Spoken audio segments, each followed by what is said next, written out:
Supreme court ने BJP की पूर्व प्रवक्ता नूपुर शर्मा को कड़ी फटकार लगाई है। सुप्रीम कोर्ट ने नूपुर शर्मा की ही अर्जी पर सुनवाई करते हुए कहा है कि शर्मा के बयान ने पूरे देश में अशांति फैला दी। बीजेपी से निलंबित नूपुर शर्मा ने पैगंबर विवाद में उनके खिलाफ देश के अलग अलग राज्यों में दर्ज हुई सभी एफआईआर को दिल्ली शिफ्ट करने के लिए सुप्रीम कोर्ट में अर्जी दी थी। उनकी याचिका पर सुनवाई के दौरान शीर्ष न्यायालय ने नूपुर शर्मा के बयानों को उदयपुर में हुई दुर्भाग्यपूर्ण वारदात के लिए जिम्मेदार बताया। न्यायाधीश सूर्यकांत और जेबी पर्दीवाला की अवकाशकालीन बेंच ने शर्मा की अर्जी पर विचार करने से इनकार करते हुए उन्हें हाई कोर्ट जाने को कहा है। इसके बाद नूपुर शर्मा ने सर्वोच्च न्यायालय से अपनी अर्जी वापस ले ली। नूपुर शर्मा ने पिछले महीने टीवी चैनल टाइम्स नाउ की एक टीवी डिबेट में एंकर नविका कुमार की मौजूदगी में पैगंबर हज़रत मोहम्मद साहब पर विवादित टिप्पणी की थी, जिसके विरोध में देश के कई राज्यों में उनके खिलाफ लगभग 1 दर्जन एफआईआर दर्ज कराई गई थी। इस बयान के विरोध में दर्जन भर से अधिक मुस्लिम देश आ गए थे और भारत सरकार के समक्ष आधिकारिक तौर पर विरोध दर्ज कराया था। हालांकि बाद में भारत सरकार ने कहा था कि ये कुछ फ्रिंज एलिमेंट की ओर से दिए गए बयान हैं और ये भारत सरकार के विचारों को नहीं दर्शाते। सुप्रीम कोर्ट ने अपनी सुनवाई के दौरान नूपुर शर्मा की टिप्पणियों को तकलीफदेह बताया और कहा उनको ऐसा बयान देने की क्या ज़रूरत थी। सुनवाई के दौरान सुप्रीम कोर्ट ने यह भी सवाल किया कि एक टीवी चैनल का एजेंडा चलाने के अलावा ऐसे मामले पर डिबेट करने का क्या मकसद था जो पहले ही न्यायालय के अधीन है। सुप्रीम कोर्ट ने नूपुर शर्मा की बयानबाजी पर सवाल किया और कहा अगर आप एक पार्टी के प्रवक्ता हैं तो आपके पास इस तरह के बयान देने का लाइसेंस नहीं है। नूपुर शर्मा की ओर से पेश हुए सीनियर वकील मनिंदर सिंह ने कहा कि उनके मुवक्किल ने अपने बयान को तत्काल वापस ले लिया है और इसके लिए माफ़ी भी मांगी है। इस पर सुप्रीम कोर्ट ने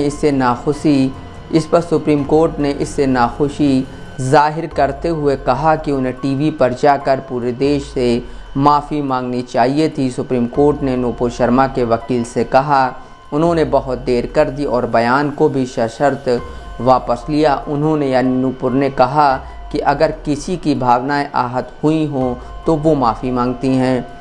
सुप्रीम कोर्ट ने कहा जिस तरह से नूपुर शर्मा ने देश भर में भावनाओं को उकसाया, वैसे में ये देश में जो भी हो रहा है उसके लिए वो अकेली जिम्मेदार हैं। सुप्रीम कोर्ट में अर्जी दायर करने पर भी नाखुशी जताते हुए शीर्ष अदालत ने कहा ये याचिका उनके अहंकार को दिखाती है।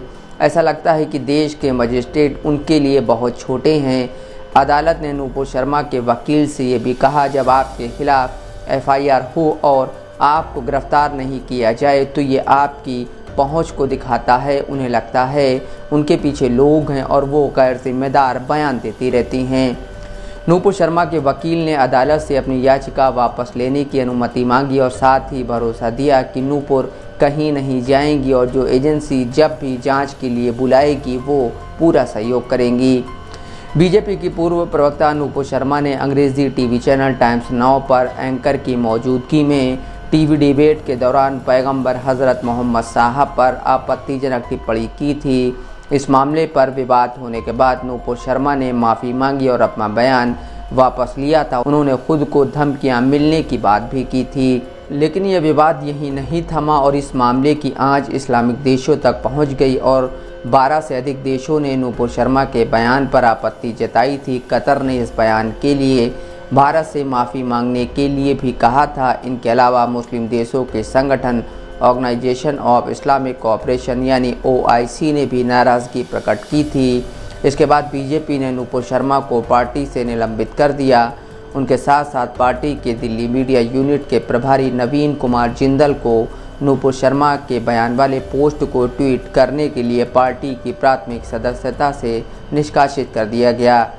बीजेपी ने एक बयान जारी करते हुए कहा था पार्टी ऐसे किसी भी विचारधारा के बिल्कुल खिलाफ है जो किसी संप्रदाय या धर्म का अपमान करती है। साथ ही बीजेपी ने लिखा वह सभी धर्मों का आदर करती है और किसी भी धार्मिक महापुरुष के किसी अपमान की पुरजोर निंदा करती है। दूसरी तरफ इस्लामिक देशों की नाराज़गी कम करने के लिए भारतीय कूटनीतिज्ञों ने कहा कि ये बयान भारत सरकार की विचारधारा को प्रदर्शित नहीं करते और ये कुछ फ्रिंज एलिमेंट्स यानी कुछ शरारती तत्वों की विचारधारा है। इसके बाद 3 जून को कानपुर और 10 जून को कई जगहों पर नूपुर शर्मा की गिरफ्तारी की मांग को लेकर हिंसक विरोध प्रदर्शन भी हुए। रांची में पुलिस की फायरिंग में एक नाबालिग समेत कुछ मौतें भी हुईं। पश्चिम बंगाल और महाराष्ट्र में नूपुर शर्मा के खिलाफ एफआईआर दर्ज की गई। उन्हें सम्मन देकर पेशी के लिए बुलाया भी गया था, लेकिन नूपुर शर्मा ने इसके लिए और समय मांगा। अब नूपुर शर्मा ने सुप्रीम कोर्ट में अलग अलग राज्यों में दर्ज एफआईआर को दिल्ली शिफ्ट करने की अर्जी दायर की थी। नूपुर शर्मा के बयान के पक्ष में सोशल मीडिया पर पोस्ट डालने को लेकर राजस्थान के उदयपुर में मंगलवार को 2 लोगों ने एक दर्जी कन्हैयालाल की गला रेत कर हत्या कर दी। सुप्रीम कोर्ट ने अपनी टिप्पणी में इसी मामले का जिक्र किया है। दोनों अभियुक्तों ने वीडियो बनाकर हत्या की जिम्मेदारी भी ली है। उन्हें गिरफ्तार कर लिया गया है और एनआईए इस घटना के चरमपंथी गुटों से संबंधों को लेकर जांच कर रही है। Bureau report, Dastak live news.